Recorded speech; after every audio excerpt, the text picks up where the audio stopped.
அன்னை தமிழுக்கும் சுவைமிகு தமிழுக்கும் என் அன்பு வணக்கம். இன்றைக்கு இந்த பதிவில் நம்ம என்ன பார்க்க போறோம் அப்படின்னு பார்த்தீங்கன்னா, நம்மளுடைய கவிஞர் தனம் மீனாட்சிநாதன் அவர்கள் அழகா எழுதிய இந்த இயற்கையை பற்றி ரொம்ப அழகாவே எழுதியிருக்காங்க.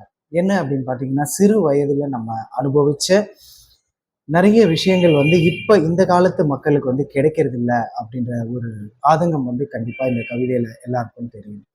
அப்ப இருந்த கிணறுகள், ஆறுகள், நீர்நிலைகள் எதுவுமே இப்ப இல்லை. எல்லா இடமுமே கட்டிடங்களா மாறிடுச்சு. ஒரு இயற்கை விவசாயம் கண்டிப்பா முக்காவாசி அழிஞ்சு போச்சு. செயற்கை விவசாயம் மட்டுமே நம்ம பார்த்துட்டு இருக்கோம். நச்சு நிறைந்த உணவுகளை தான் சாப்பிட்றோம். இது அத்தனையுமே ஒரு வழியாக இவங்க அந்த எழுத்துக்களால இங்க கொடுத்துருக்காங்க.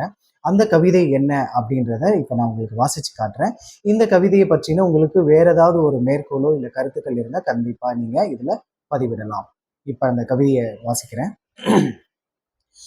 சிறு வயதில் நான் நீச்சலடித்த வாய்க்கால், தாமிரபரணி நதியோரம் தலை நிமிர்ந்த மரங்கள், பச்சை பசேல் என்று நெல் விளைந்த பூமி, மாதம் மும்மாறி பெய்த மழை, பொங்கல் மறுநாள் விழா கோலமான ஆற்றங்கரை, அத்தனையும் எங்கே? நாம் அனுபவித்த சொர்க்க பூமி நம் மக்களுக்கு வேண்டாமா? விழித்தெழுங்கள், இனியாவது பசுமை பேணுவோம், பாரதம் காப்போம் அப்படின்னு அவங்க அந்த இயற்கையை பத்தி அவ்வளோ அழகா சொல்லியிருக்காங்க.